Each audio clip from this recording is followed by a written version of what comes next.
Welcome to Let Go, Let EFT, where we are learning and leaning in with you, with your hosts Michelle Puster and Dr. Laura Spiller. EFT is a beautiful model helping people connect with themselves and the people that matter the most, developed by Dr. Sue Johnson.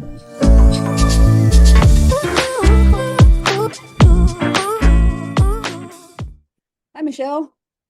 Hi, Dr. Spiller. So this is exciting. We're doing an affair series. I'm so glad to be back making some of these fun EFT nerd videos for all of you who just like to think about EFT and how we can help our couples and feel more comfortable in the model and the work. So it's exciting. And affairs is one of the hardest places and where people really need us. Yes, for sure. Affairs are super hard, and we're going to talk about how we handle affairs in EFT, and this is the first part of a series. So hopefully we'll be answering some of the most pressing questions about what we do with affairs in EFT. And if we forget anything, hopefully you guys can let us know in the comments, ask questions, and we can add on to this series. Great. So today we're kind of just talking about what we do in general, very general terms with affairs and EFT, how we prevent further injury. So maybe we should just start with what's hard about this is pretty easy to list. We could go on and on, but what's hard about working with affairs in couples therapy? And the first thing that comes to mind for me is how much emotion can be in the room, right? I mean, this is one where there's should be anger and primary anger. Yes. If if you're not seeing it in the beginning, you're going to see it at some point in the work. There should be some anger. You hurt me. Big emotions in the room, lots of pain. I think that's one of the things that can really make it challenging. It's a roller coaster that we're on with our couple. Yes. Yeah. And I think the roller coaster is good because sometimes, you can hit a point where it sort of settles down, but it's not over. There'll be something else that brings the pain back alive. And it's sort of a process of going in and out of the pain as couples work through this and rebuild and repair. Right. Yeah. So as we as therapists think about being on this roller coaster, I mean, I think, what comes to my mind is how your stomach does flips on the roller coaster, right? Like the anticipation of the tick, tick, tick as you're going up. I mean, I can feel it in my body right now. The intensity, the anxiety, the uneasiness. I mean, we tune in as EFT therapists, right? Like we let ourselves feel in our body to some degree what our couples are feeling. And whoa, are they feeling a lot when there has been an affair? So we are going to feel a lot in our body. And that's normal. It doesn't mean that we're doing anything wrong. It doesn't mean that, it's just we're feeling the big emotions in the room, and it can be really intense and scary. And as EFT's therapists, we sit with it, we lean into it, and it is a lot. Yeah. And I'm thinking like it comes from our attunement with their emotion, but then we also have our own, fears about how they're impacting each other. I mean, with a fair work, no matter if you go close to one, I mean, you are unpacking things that are painful for the other. So a lot of times that fear we have of hurting our client can add to our emotional burden. And then, right, if we have had any infidelity in our life, that brings up yet another source of pain and emotion that we have to hold. Right. And it's so common. So most of us have had some some impact on our lives of unfaithfulness and infidelity. Yeah. And, as you're saying that, it's just making me think of our parents, perhaps our parents had infidelity in their relationship. So the self of the therapist, it comes up in a big way. It always does in EFT, right? But as in affairs, it's like next level because affairs are next level. just sitting with the big emotions, our Mm. possible experience with infidelity in our own relationship, someone that we're close to, our parents, something like that.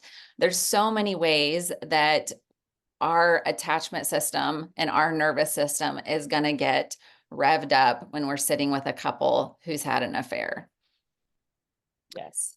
Yeah. And so, um, let's see, when we think about conceptualization, or maybe we should start before we go to conceptualization, how could we go wrong? You know, when our nervous system, or maybe I shouldn't say wrong, but how could we sort of like derail, get off track as EFT therapist when our nervous system is like, getting revved up? Well, and I think, I'll just name it, like when the injuring partner is defensive, counter blaming, shutting down, I do struggle with that. The fine, what you got to just move on. You weren't, well, it's not like you were having sex with me, so, we got to talk about that. you know, um, I Right. do. I find that I react to that for sure. Um, and, Yes, yes. Yeah, so we and can get into wanting to challenge it. protect the injured partner. Because yes, it feels very unfair when the injuring partner starts to counter blame. Well, you said that, our marriage was over. I didn't even think you would care.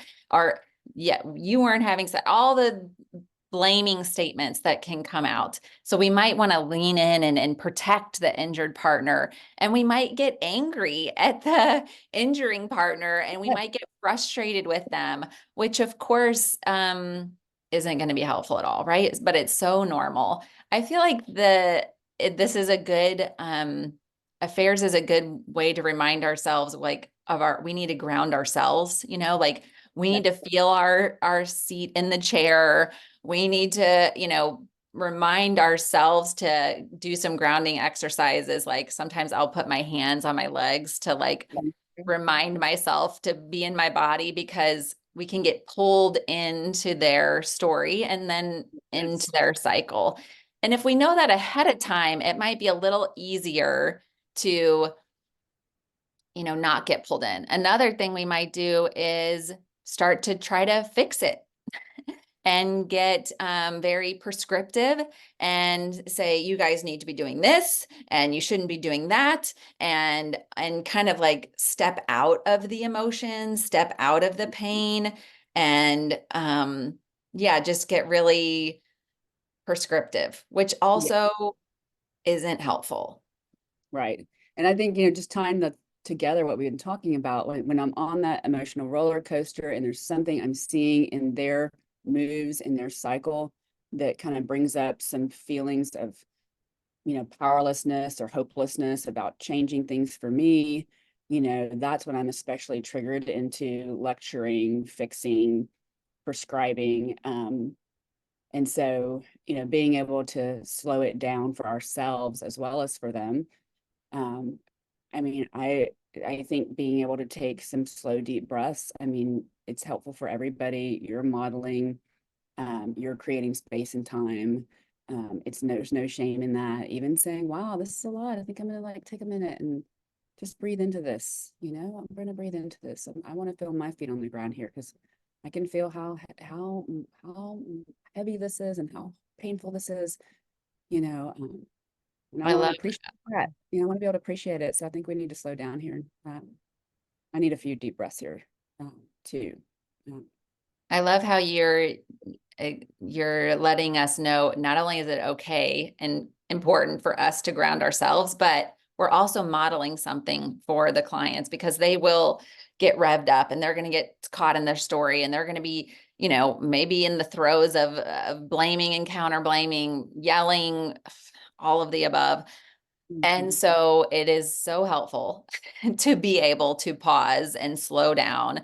Another trick that Lillian Nahas, my supervisor in the past, has taught me was we would talk about like, normally you're leaned in, right? Your like body is leaning in. and just sitting back and giving yourself that space to like ground yourself can be really helpful.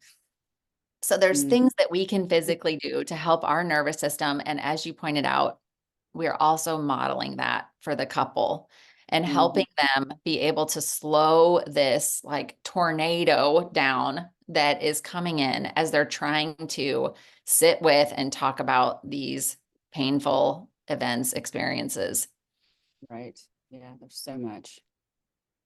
So, should we get into conceptualization and strategy, how we kind of try to build the container for ourselves and for the couple to start talking about the affair? Yeah. I mean, really, as we're talking, what we're talking about today with this episode, is that like, how do we even approach affairs in EFT? What initially, I mean, we're right, we're typically starting with clients in stage one, and often a fairly recent discovery of an affair.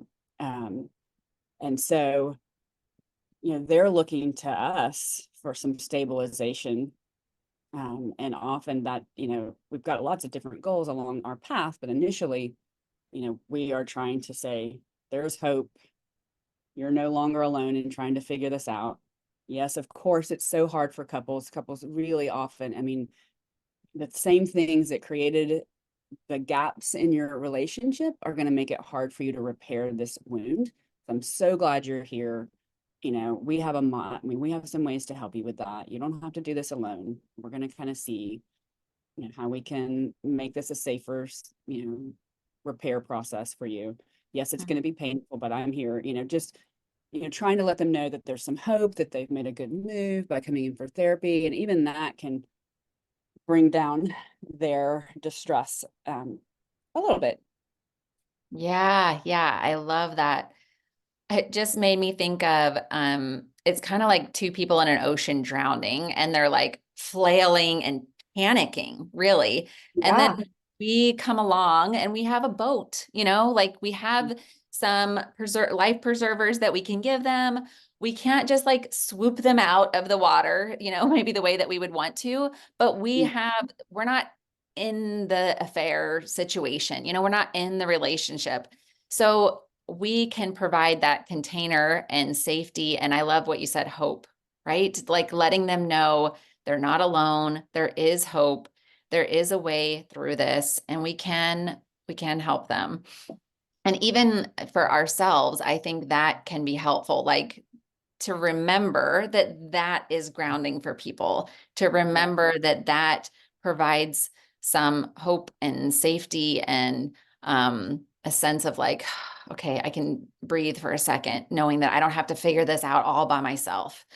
That is hugely comforting, even if we're not, fixing anything. Like not being alone is huge when you feel completely in panic and your life has just been turned upside down. Right. And often they don't have other people they can talk to about it because there's shame on both sides, or they kind of know if they talk to their friends or their family about it, then their relationship is going to be exposed. And then they may have feelings about, you know, either partner about how they're handling it. They may perceive judgment. So a lot of times there's secrecy around it. And so we're like the only ones that get to accompany them on this, journey of repair and healing. Um, Right. Right. yeah. Yes. So we can be a very grounding force for them. Yeah. So the next part I'm thinking about is the how we do use more psychoed in when we approach affairs in EFT. And how do you go about just bringing in a little bit more psychoed? What does that look like for you? I am thinking, I mean, I used to, give books, and I'm do some of that. I mean, I know that's not exactly what we're talking about in this session, but I often find that people come and they're already reading and they've already got some of that. So, um, I think one, just trying to help both partners understand the impact of betrayal in a close, intimate relationship and how it is like a trauma and helping them understand trauma symptoms, because I think that's the piece that can be really overwhelming for people. To both the betrayed partner, to help them understand, yeah, this is going to come and go, and it's going to come out of the blue, and sometimes, it's going to feel so real, like it's just like happening right now. And the injuring partner also to know, it's going to feel fine sometimes, and then out of the blue, your whole relationship is going to be overwhelmed by the pain. I don't know. I mean, what's coming up for you on that too? Like, what kind of things do you like to let them know about, or how do you?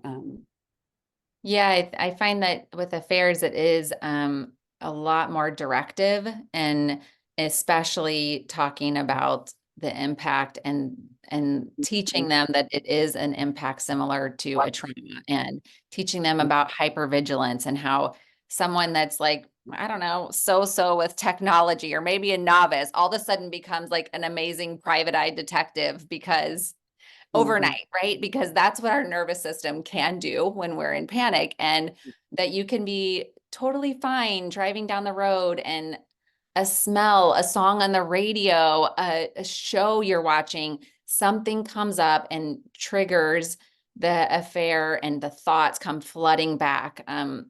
All these trauma symptoms that people experience, you can see the relief on their face when you describe what they're experiencing is completely normal.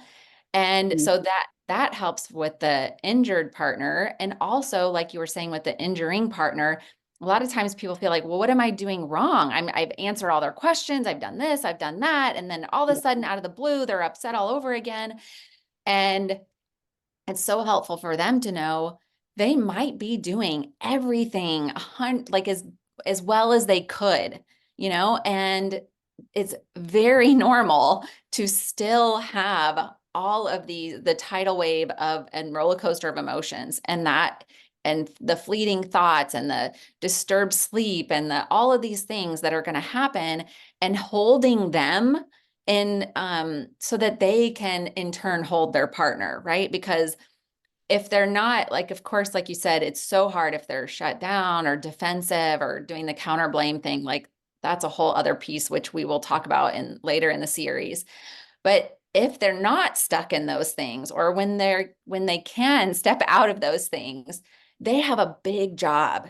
They Yeah. have to hold their partner in the middle of the night on a random Tuesday at 5 when a song came on the radio, and be with them when they're in pain, when they're in anger, and they are going to see in their partner's eyes all the pain that they have caused. And that is really hard for people. Think that their shame, the injuring partner's shame, right? And usually shame makes us want to hide. So it's the opposite instinct of turning towards. They've got to kind of learn to do, yeah. So learn to hold and turn towards, and what that looks like. And so often we don't know um, Right. what that Yes. looks And shame is, I think, really important for us as therapists to remember, like. Mhm. because my assumption, no matter what that injuring partner says or how they say it, is that they are deeply ashamed. I really cannot work with a couple unless I assume, even if they don't do or say anything that gives any indication of being ashamed, that they are deeply ashamed about their behavior, that they not just feel guilt and remorse, because guilt and remorse like helps you stay kind of in it, and stay in the bad feelings, and it's helpful because it's kind of like it helps you want to change, right? But shame shuts you down and turns you away from Yeah. the person that you love, the person that you hurt. And oftentimes on the outside, it can look like what you said: counter blaming, defensiveness, ambivalence, ugly. It can Yeah. look really Right. ugly. Yeah. Yeah. So I have to remember and remind myself and Mhm. assume that this person is deeply ashamed. And if I sit with them long enough and I am patient enough with them, that I will hear about the shame that they feel, and hopefully start to shift the shame from shame to guilt and remorse, so that they can be with their partner for one, and the, pain that they're experiencing, but also Yeah. start to, talk about what happened and how they're Yeah. feeling about themselves and their actions. Mm, yeah. I can really feel that empathy and compassion for both partners in what you're saying. And I think that's one of the takeaways we wanted for this episode or this conversation is, that's part of what lets us do this work in a way that, will get us to a repair, is that we have to work really hard to find that empathy and that compassion for both partners, and Yes. whether through consultation, through our own therapy, through our supervision, you know, um, and sometimes it can be hard, but that's, I can hear that in what you're saying. I think that's so important. Yes. I think it Not is. having judgments because we all judge. Yeah. It just Human means nature. we have the judging part and that we also, really connect with the compassionate part. Um, Yes. So I guess if we want to try to wrap up, this is a hard one to wrap up, and that's why we had to yeah, make it a series, because we're going to talk about, we're going to explore different parts of this and really, expand on them. yeah. There's one piece I think that for this initial one, and we'll try to do it quick, is talking about preventing further injury and stabilization. Mhm. And we're gonna talk more about, some of that in the next episode, how you clarify that it's over and how you deal with the questions. Um, and maybe we did say this before, but I do think helping them talk about how they're talking about the affair and how that's impacting the safety and the ability to engage is really important to do early. I mean, even in that first session of clarifying, like, how are you talking about this and what's happening and how is this? So you're sort of trying to track their cycle and put the affair in the cycle. But if they're continuing to injure each other, that's not good for their emotion, their relationship, or the work that we're doing. So that is an important piece of what we're trying, and part of the psychoed and what we're trying to do there is, like, you're going to have a lot better chance repairing this if we can bring some of that container to even what happens outside of session so that you're not continuing to hurt each other. I don't know if you have any other quick thoughts on that, but that was one thing I know that I think is important for this. Yes, and I think if we haven't planned to already, we should do a whole part on just putting the affair into the cycle, because what's different about, talking about affairs and EFT is, yes, we're still going to put it into the cycle, and the cycle is talking about how they're talking about the affair, and putting it into the cycle is part of what's going to help bring safety and create a container, Yeah. so that they can see, oh, when I get angry and start counter blaming, you shut down in tears and you move away. And then I feel worse and I feel like a terrible person. And then I shut down and move away. Or Mhm. when I get uneasy and I start to question and ask questions, and why did you do this and why that, then you try to answer and you answer a few, but then you get really angry and you start counter blaming. And then there we go, we get into this loop. So helping them start to see, oh, this is what I do when I feel uneasy. This is what I do when I feel pain. Oh, this is what I do when I feel shame. This is what I do when I feel guilt or remorse. Mhm. Helps them start to see, and helps us start to put how they're talking about the affair into the cycle, so that we can, one, like, say, oh, look what the way you guys just talked about it in here. You can do it. You can talk about this Mhm. affair in a way that is a little safer, a little bit more palatable for your nervous system. And this is what happens when you get caught in the cycle. And look how different that is. So I love that point. That's part of the safe container, the psychoed, and talking Yeah. about, like, teaching, this is a trauma. This is your body. You're experiencing a trauma response for both the injuring and the injured partner. Starting to ask about, how do you talk about this? How does it come up? Mhm. And what happens when you start to talk about it? When does it kind of go okay? And when does it start to go sideways? Now we're putting it into this cycle, and we'll keep coming back to that to see, like, this is what it looks like when you can talk about it, and this is what it looks like in the cycle, and the negative cycle when it goes sideways. So, Mm. and also the other part that we said at the beginning was staying in the emotion, right? We don't want to get too stuck in psychoed land. And we also need the container, the safety of the cycle, and we need the container of the psychoeducation while we're also leaning in and being with those difficult emotions. Really validating all those moves and all those feelings and helping people make sense of that. So And sorry, we're gonna just appreciating EFT and the tools it brings us to be with people. yes, oh my gosh, I would not want to sit in a room with a couple and try to do couples therapy without these EFT tools. Like, oh my Yeah, goodness, it would feel so overwhelming for sure. yeah. Um, yeah, is there anything else that we didn't cover that we wanted to make sure that we covered today? Um, I'm looking at our outline. I think we covered most of it. And just recognizing there's so many pieces to this work with affairs. So please put the questions in the comments. Let us know what you want us to address in future parts of the series. And we will, we're gonna kind of keep doing these and try to get this out there so that we can have all this discussion together. Yes. And like you said earlier, consult, consult, consult. Yeah. Affairs are hard, and it's going to be hard for us. And the more that we kind of have a support, the easier it is for us to sit with our couples and really be with them in their Mm. pain. And that's a helpful reminder for me, like if we're sitting with them in that pain, they're not alone in it. And that is calming for my nervous system, and that's calming for our couple's nervous systems. Yeah. Yeah. Who else is going close to them in these moments, especially at the beginning of working on an affair recovery? I mean, it's a powerful experience being with Yes. them. Yeah.